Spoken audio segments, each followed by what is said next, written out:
everybody, I'm Starla. I'm Mik. And we are Our Family Plays Games. Yeah. And welcome to our preview of Effortless, Prepping for Adventure, sponsored by Born Made Games. Now, family, this game is coming to Kickstarter on June 25th, so definitely check it out. But first, here's Starla with an overview of the game.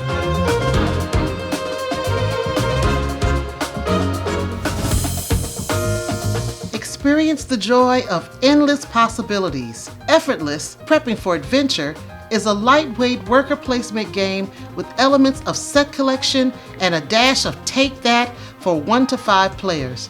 On your turn, you will place an effort at one of the 6 locations randomly selected during setup and add a card to your growing hand. Once all players have exhausted their effort, they will gain greatness based on the cards in their hand and where they have applied their effort. Due to a randomized setup, no 2 games will be the same. From a hidden coliseum to an eerie market, where will your next adventure take you? Can you make becoming the greatest feel effortless?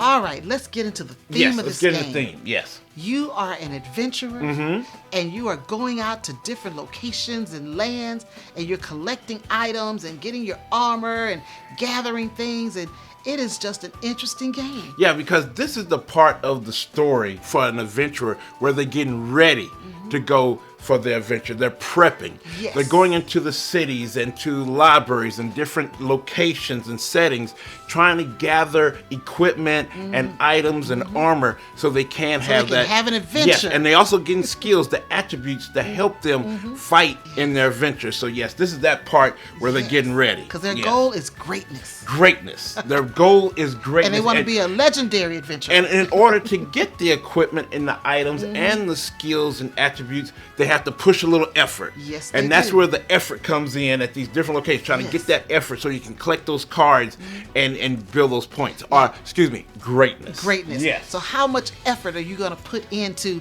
particular things that you need? And that is really the theme, and it does come out. It does. It does come out. Now, just to let everyone know that this is a prototype, and things are not final, and things will change or, kind of shift around. So I just want to let you know that, family. But when we look at the art and the components, it's very, very, very interesting. Yes, it's visually appealing. Yes. It's colorful. And it puts you in that fantasy mindset. Yes. And it gives you different things that you feel like you're adventuring. So when you're putting that effort in, you get something in return. Yes. Whether it's an attribute, or whether it's armor, or whether it's items. Weapons or something like that. Something that you need. So it gives you that when you're going to different locations. Yeah, and also you have, the different, you're trying to build up your strength. Yes. And your constitution and things like that. So you've got all these different attributes that you're going to be looking for while you're out there on these adventures, or attributes you're going to be gaining while you're out there on these adventures, such as strength and dexterity. And then you have intelligence and your constitution, wisdom, and charisma. Every adventurer needs a little charisma to get by. Yes, they do. And then with the, the different locations and settings, you have the settings, the eerie, peaceful that you can put with the different locations.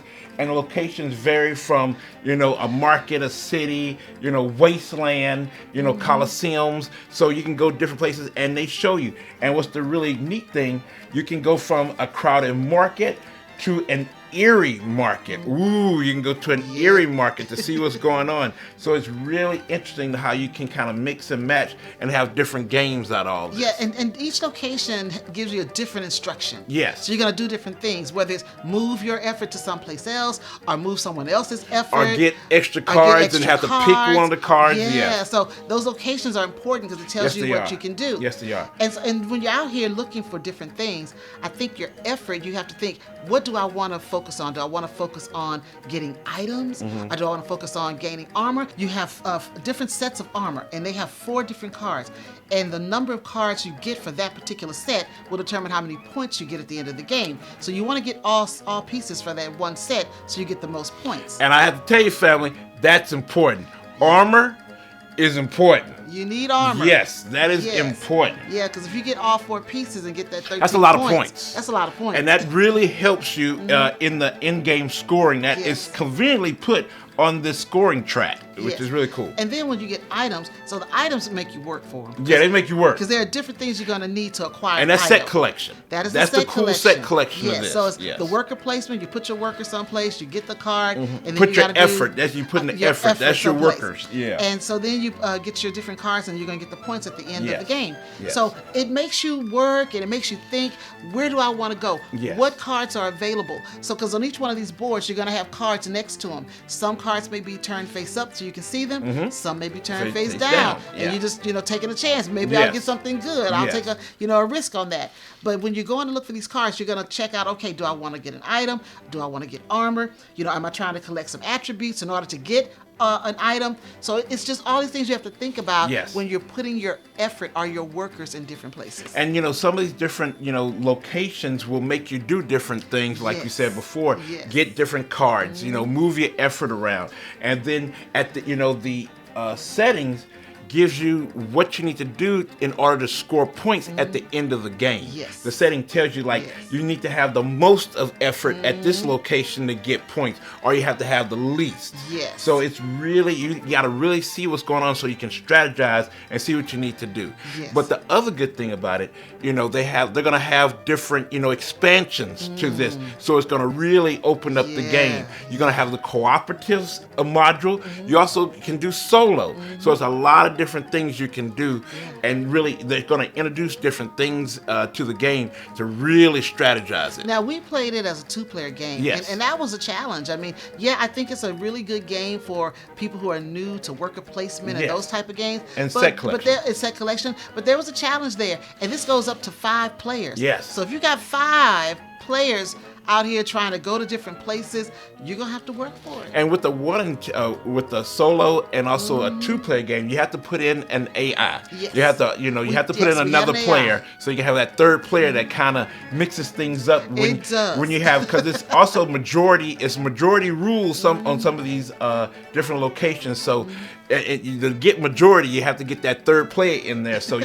so sometimes you have to fight for majority. But it's a really interesting game. Overall, I mean, the artwork is good. I know they're going to make some changes and improvement. The mechanics are great, where you're going out, placing your effort, collecting things and doing things. So it all just kind of works together, seamlessly. And then given the different locations and settings that you can mix and match and do things with those, it just keeps making the game, just a different game every time you play. Every time. So I'm really, I'm really excited to see the final product, to see the final product, and see the final artwork and everything, and just see where it goes, because it did give us a little challenge. It did. And I want to see where it can go from here. So that's Effortless, Prepping for Adventure, sponsored by Board&Dice Games. Now, don't just take our word for it, family. Check it out for yourself and see if your game group or family might like it. Now, Starla, where can we find OFPG out here in all of this crazy adventure land? Well, if you're looking for Our Family Plays Games, you can find us on Facebook, Instagram, Twitter, right here on YouTube, right here on our website, and TikTok. Yeah! Thank you, family, for coming out and checking out our preview. Now, if you have any questions or comments, please put it down below. But always remember, family, we love you. Bye now. Everybody.